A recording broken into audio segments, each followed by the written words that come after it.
Hai semuanya, apa kabar? Perkenalkan, nama saya Septiani dari Prodi Manajemen D, Institut Bahasa Indonesia. Di video yang kali ini, saya akan membahas materi tentang 5 poin penting yang dicakup dari 4 materi. 4 materi itu apa saja sih? Di sini yang pertama itu ada hakikat bahasa Indonesia, lalu yang kedua itu ada ejaan yang disempurnakan, yang ketiga itu ada kata, istilah, dan diksi, lalu yang terakhir atau yang keempat itu yaitu kalimat. Baik, saya akan langsung membahas tentang 5 poin penting dalam satu bab, yaitu hakikat bahasa Indonesia. Sebelumnya, apa itu ya hakikat bahasa Indonesia? Hakikat bahasa Indonesia itu seperti esensial atau yang bisa kita sebut juga seperti sesuatu isi pokok penting atau sesuatu yang mendasar. Artinya itu sangat luas gitu.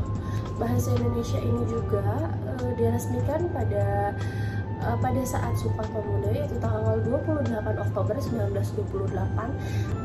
Coba bayangkan ketika kita tidak tahu atau tidak mengenal bahasa, tentu kita tidak akan tahu juga ya ilmu-ilmu yang banyak seperti ini. Lalu kita juga tidak bisa mengerti perasaan orang lain, tidak bisa mengutarakan pikiran, tidak adanya inovasi atau penemuan baru.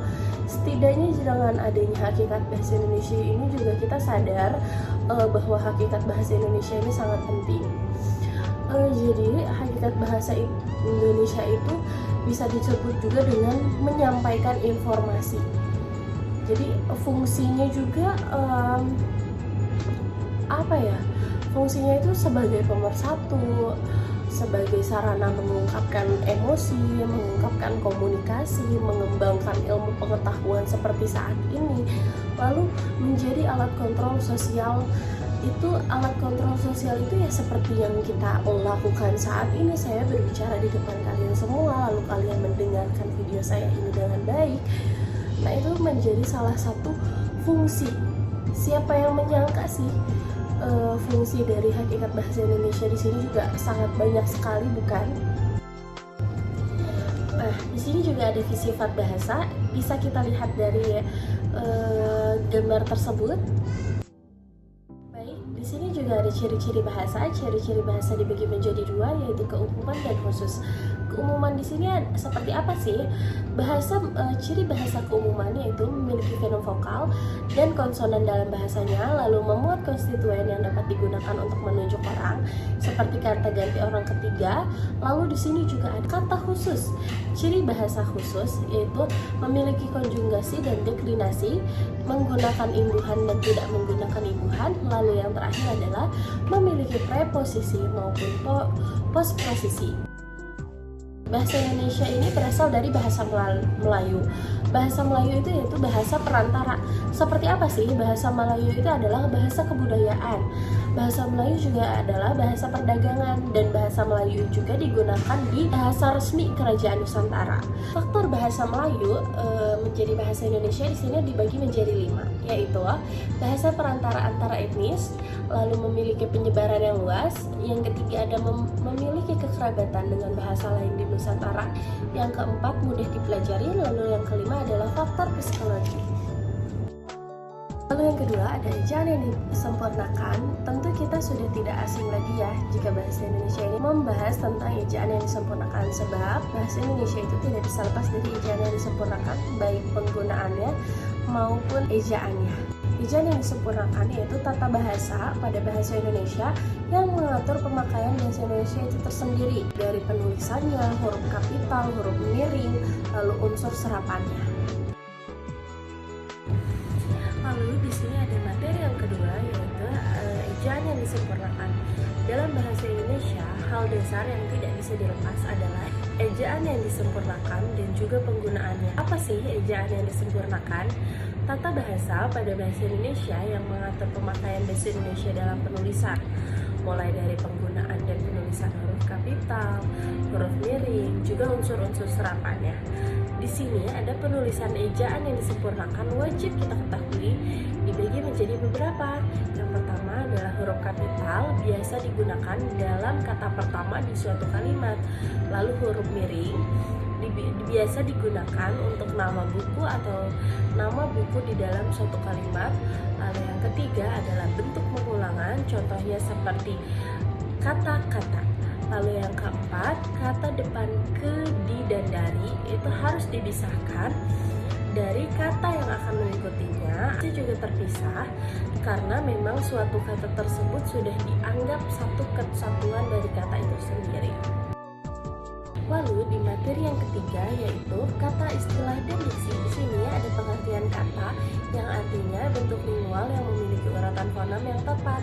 Lalu pengertian istilah itu adalah gabungan kata yang memiliki maknanya khusus dan juga penggunaannya terbatas pada ranah kegiatan dan bidang keilmuan tertentu. Lalu di sini ada diksi yaitu pilihan kata yang tepat dan selaras atau kemampuan memilih satu kata yang tepat di antara sejumlah kata yang bersinonim untuk digunakan dalam konteks tertentu.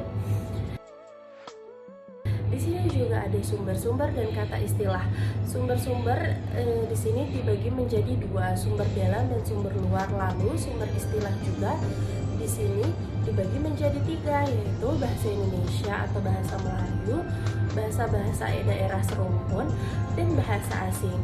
Di sini juga ada syarat-syarat diksi dibagi menjadi beberapa. Yang pertama adalah membedakan makna denotatif dan konotatif dengan cermat, lalu membedakan makna kata yang hampir bersinonim. Yang ketiga, menafsirkan makna kata secara subjektif. Yang keempat, menggunakan imbuhan asing dan harus memahami maknanya. Lalu menggunakan kata idiomatik berdasarkan susunan yang tepat. Selanjutnya adalah menggunakan kata umum dan khusus secara tepat, lalu menggunakannya dengan cermat dan homonim. Selain itu juga, kata yang berubah makna menjadi cermat menggunakan kata abstrak dengan konkret secara cermat. Lalu ada materi yang keempat atau yang terakhir, biasa kita sebut dengan kalimat adalah suatu bahasa yang disusun dengan kata-kata yang memiliki makna yang lengkap. Di sini juga ada unsur-unsur kalimat dibagi menjadi 5, yaitu subjek, predikat, objek, pelengkap, dan juga keterangan. Subjek adalah bagian kalimat yang menandai apa yang dinyatakan oleh penulis tentang subjek. Lalu di sini juga ada objek, adalah melengkapi predikat itu sendiri yang berupa aktif transitif atau biasanya berperan sebagai sarana hasil dan peruntungan. Lalu yang keempat ada pelengkap.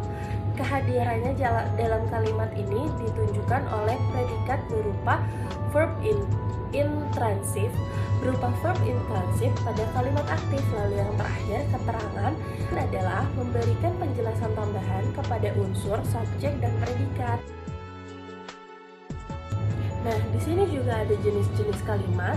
Jenis-jenis kalimat itu dibagi menjadi 5, yaitu kalimat tunggal, kalimat majemuk, kalimat majemuk kompleks, kalimat majemuk lengkap dan tak lengkap. Lalu yang terakhir adalah kalimat inversi dan kalimat permutasi. Kalimat yang dapat diklasifikasikan menjadi beberapa jenis yaitu dibagi menjadi 3. Kalimat jumlah subjek dan predikat. Yang kedua adalah kelengkapan fungsi substansinya. Yang ketiga adalah susunan fungsi sintaksinya. Apa sih kalimat majemuk? Kalimat majemuk itu dibagi menjadi 2, yaitu hubungan koordinasi atau kalimat majemuk setara, dan yang kedua adalah hubungan subordinasi atau majemuk bertingkat. Klausa itu terdiri menjadi 4 jenis, yaitu klausa nominal, klausa adverbal, klausa relatif, dan klausa perbandingan. Di sini juga ada kalimat efektif. Apa sih kalimat efektif? Kalimat efektif adalah kalimat yang secara tepat mewakili gagasan atau pikiran penulis. Apa aja sih syarat-syarat kalimat efektif? Syarat-syarat kalimat efektif dibagi menjadi 4, yaitu harus gramatikal, harus lugas, harus memperhatikan aspek penekanan, dan harus fokus. Lalu yang terakhir adalah harus sejajar. Bagaimana? Apakah kalian sudah paham dari beberapa materi yang tadi saya sudah sampaikan? Baguslah kalau begitu. Buat yang sudah menonton dari awal, boleh dong untuk like, share, dan subscribe-nya. Jangan lupa bagikan linknya ke teman-teman kalian yang ada di sosial media juga ya. Terima kasih.